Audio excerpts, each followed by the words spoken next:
Samurai, Shinobi, Shogun, lend me your ears.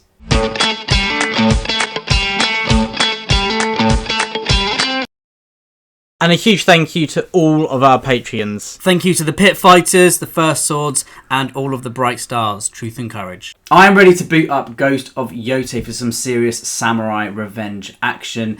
And I thought I would tell you guys a little bit about what my obsessive personality is going to force me to do as I click New Game. So I get a lot of hyper fixations. I think that's fair for me to say, a lot.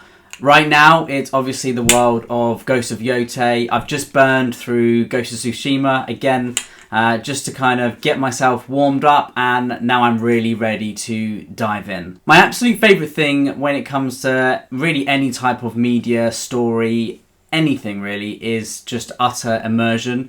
So if I'm hyper fixated on something, usually a time period in history, a genre, anything like that, I will kind of find as many ways as humanly possible to fall into that time period, whatever I'm kind of fixated on, as immersively as possible. So playing something, reading, watching a film or TV, listening to books, music, podcasts, it all lends to that total immersion where you feel almost at one with the world, where you appreciate everything from the broad brushstrokes of the world, the story, the characters, all the way down to the tiny, minute details. And that leads me to talk about feudal Japan.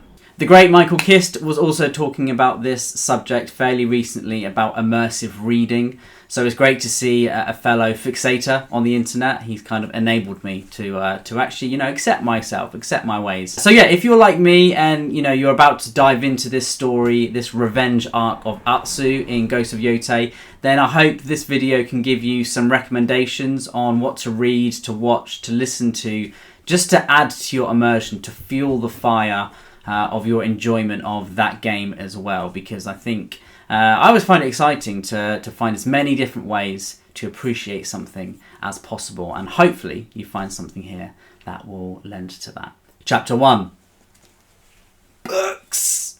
I've got 10 books here that I think you will enjoy. They all kind of either have that samurai, that feudal Japan feel, they dive into the history of Japan, or they might have a similar arc to what Ghost of Tsushima, Ghost of Yotei kind of tackle. Number 1 being Across the Nightingale Floor by Leanne Hearn. So this is a fantasy-inspired feudal Japan. It follows the story of Takeo, who is a young boy brought up by the hidden spiritual people of peace. However, his father was a notorious assassin, and when Takeo's village is plundered and burned and raided, he is taken in by a mysterious lord. Through this lord, he learns all the skills of the tribe and goes on a journey to become something altogether different to what he already was. And this is a really fast-paced, interesting fantasy book inspired by Japan. It has that fresh feel where it's not that kind of typical Eurocentric medieval period, like European inspired fantasy novel, so it feels fresh in that regard. It has really interesting character dynamics. It felt fun to read. It has really good action, some great set pieces. Hearn's writing is accessible, and it easily sweeps us into the world of blood and honour, secrets and betrayals. Shogun by James Clavell. My bookmark in this is actually Shogun 1, Total War, with the obviously the Mongol invasion DLC as well. Find me a better bookmark, I challenge you. So this is the historical fiction book. This is the Lonesome Dove of Japan, and I love this book. I read it probably 12, 13 years ago, and it made such a huge impression upon me. I love how Clavell was inspired by the history of William Adams, inspired by the Tokugawa shogunate, inspired by so many key characters of Japanese history, and he didn't feel kind of constrained by that history. Now, I'm a big believer of if it adds to the story, then you can kind of bend and twist things as long as they make it better.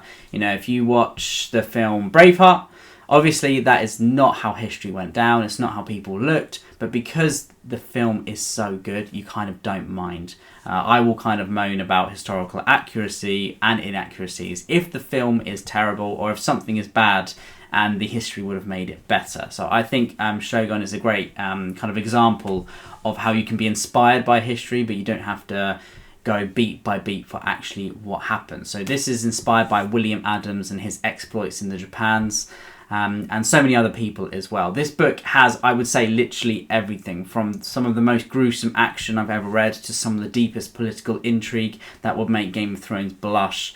There is romance, and the most important thing, it's a damn good story. This book will make you feel all of the emotions, and I know it's a huge chonker, but to me it didn't feel like it was that big because it's just so riveting. The character work, the beautiful landscapes, mixing with the juxtaposition of the absolute brutality of the world is so addictive to read. And yeah, I would just say dive into Shogun. Obviously the TV shows, both of them are incredible as well, but the book just adds something different. Vagabond by Takehiko Inoue.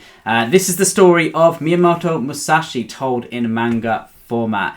This really captures that sucker punch spirit of a beautiful setting with jaw-droppingly gorgeous worlds mixed in with absolutely brutal fights and bloodshed.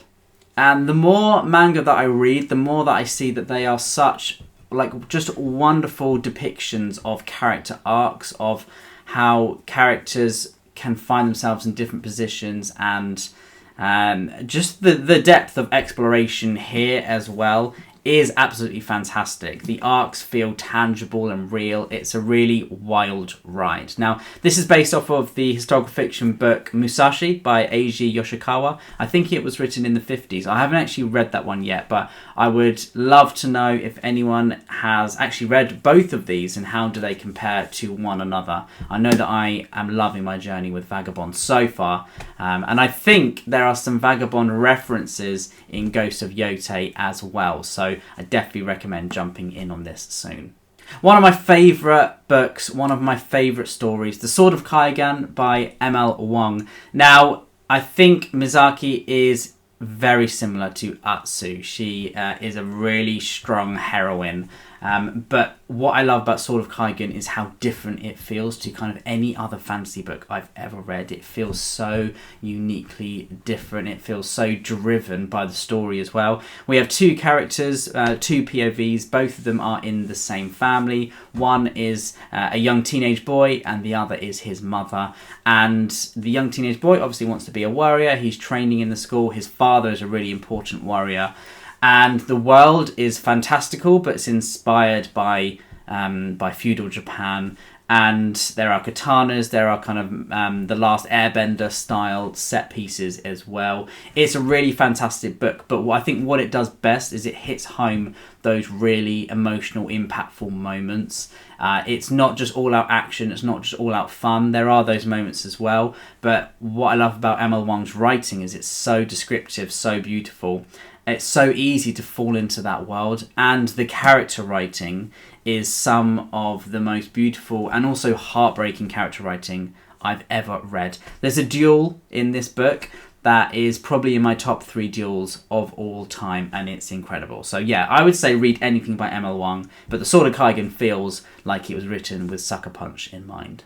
The Book of Five Rings by Miyamoto Musashi. So, shortly before his death in 1645, Miyamoto Musashi, the undefeated swordsman, retreated to a cave to live as a hermit, and there he wrote 5 scrolls describing the true principles required for victory.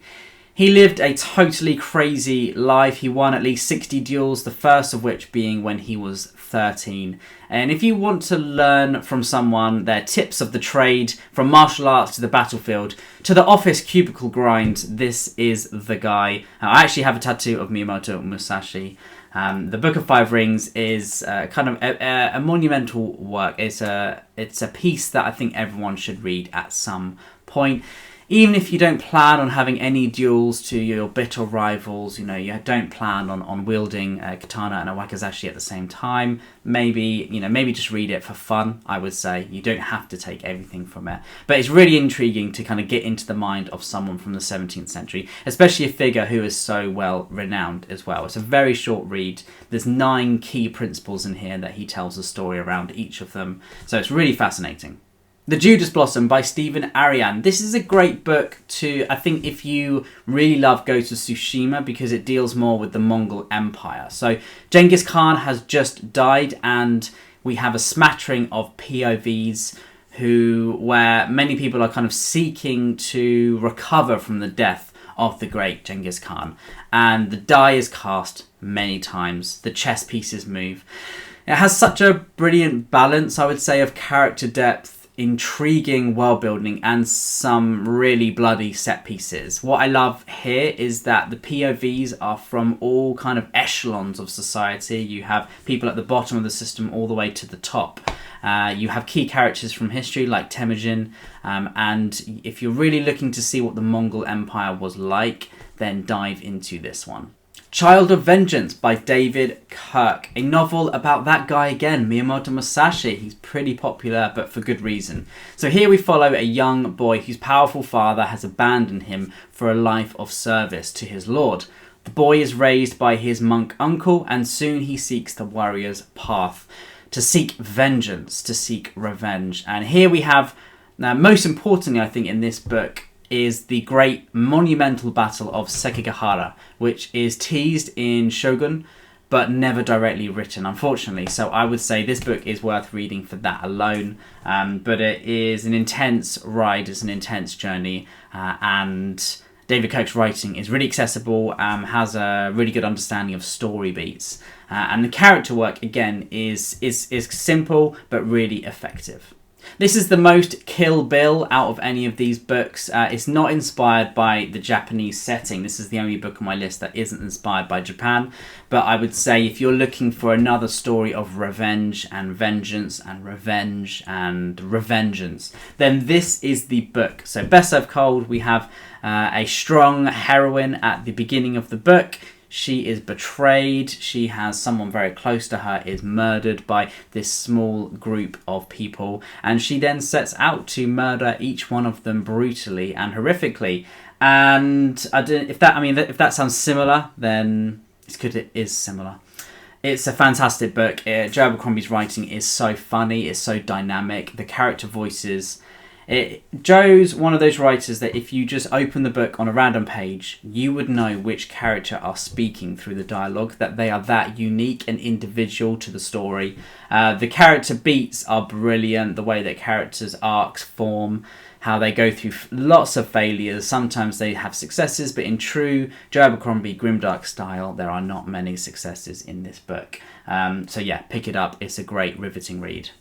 Probably my favourite book series as a child were the Young Samurai series. This is the story of Jack is a young boy, has washed up on the shores of feudal Japan, and his father has been slaughtered, I believe, by pirates, and he is taken in by a Japanese family and he's sent to school, and it's kind of that classic, boy goes to school trope, character goes to school trope. And it's so much fun. He makes friends, he makes lots of enemies.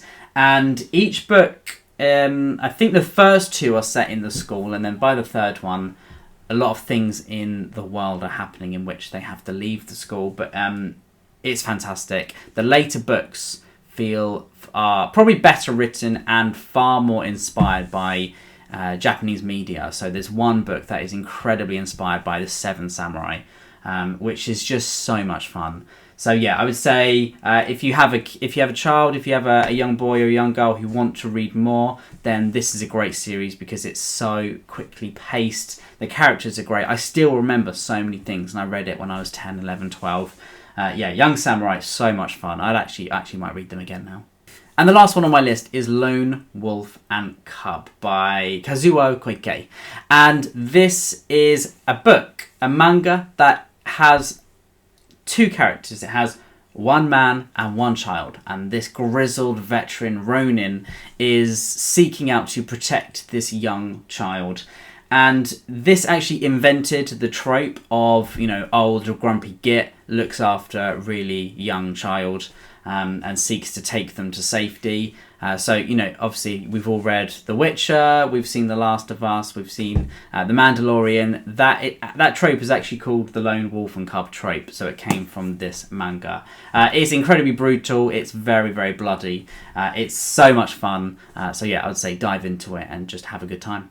Chapter 2, films. Look, you can't be on PS5 all day. I know we want to, but you can't. So you have to balance it out. So we've tackled our 10 books. Here are 5 films that I think, if you are a big fan of the Ghost series, that you will love these films. So number 1 being Kurosawa's Yojimbo. This is Kurosawa's samurai flick featuring Toshiro Mifune that inspired a whole host of spaghetti westerns, including The Man with No Name.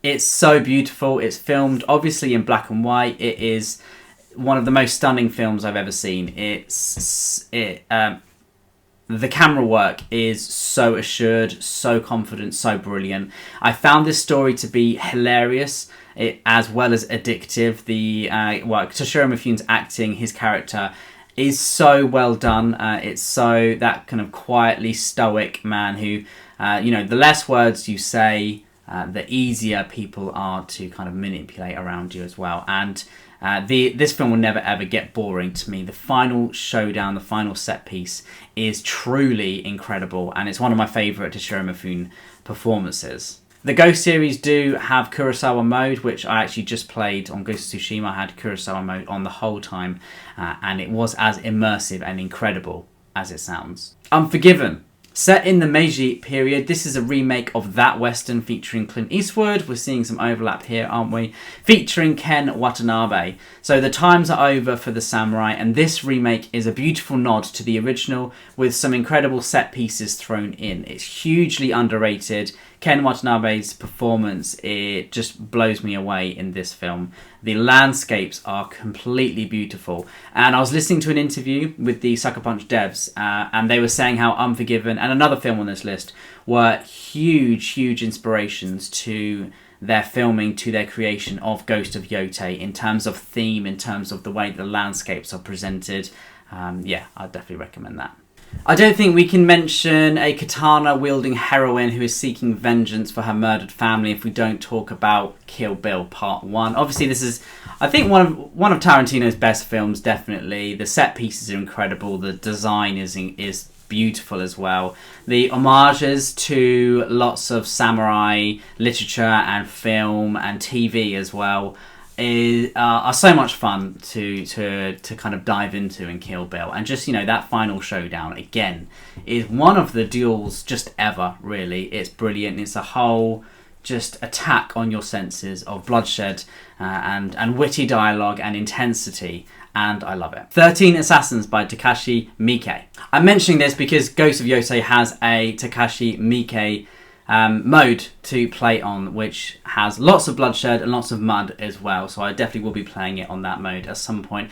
But I'm going to have to watch a few of his films first. It's the story of revenge, assassinations, a gang, shoguns, and Tarantino level of bloodshed. And the final film that I'm mentioning is actually a film that was mentioned by the dev team as well of Sucker Punch, which is Princess Mononoke.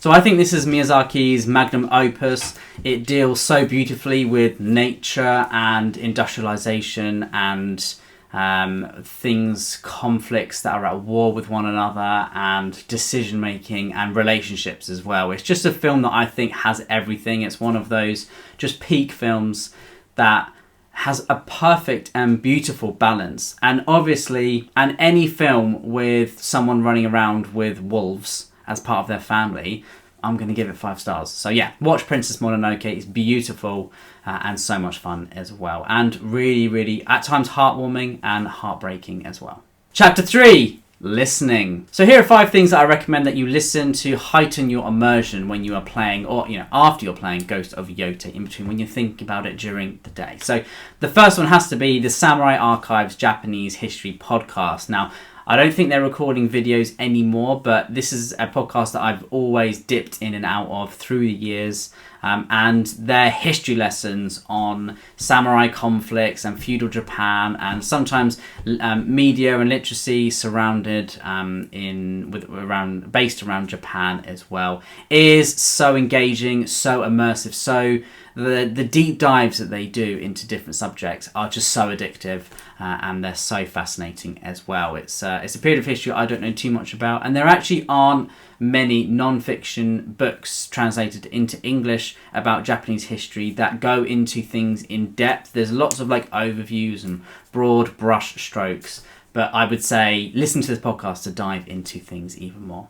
I've been blasting the Ghost of Yotei and the Ghost of Tsushima albums on repeat, as well as the Ghost of Yotei lo-fi mode, which is inspired by the Watanabe Samurai Champloo mode as well. So listening to those kind of lo-fi beats is really fun, is really engaging, and it definitely gives this just new flavour to this samurai epic. Bit of a funny pick here, but one of my favourite artists is Osamu Kitajima.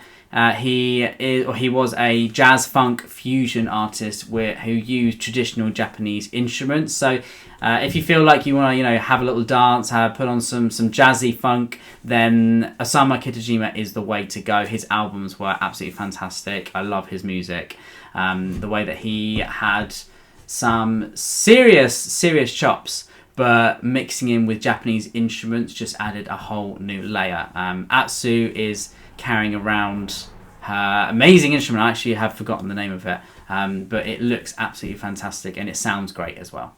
Next, I have to mention Nujabes, who's definitely a major inspiration for the lo-fi beat mode on Ghost of Yotei. Listen to that kind of Samurai Champloo style of music as well. And the last one is another podcast, which is Sanshiro's Boys podcast. And these are two guys. One of them is a major film buff and one of them is a newbie. And they are diving into Kurosawa's whole smorgasbord, his whole works. And listening to their really in-depth conversations about the story beats, the characters, the actors, the behind the scenes. They're so much fun. So if you love Kurosawa mode, if you love Kurosawa films, which you should if you're human, then this podcast is something you definitely need to listen to. So that's enough yapping by me. Hopefully you found something here that you're able to pick up, hopefully enjoy, hopefully it adds to your immersion of Ghost of Yotei as you're playing. But in the meantime, stay safe, samurais. I'll catch you soon. Truth and courage, the brother Gwyn.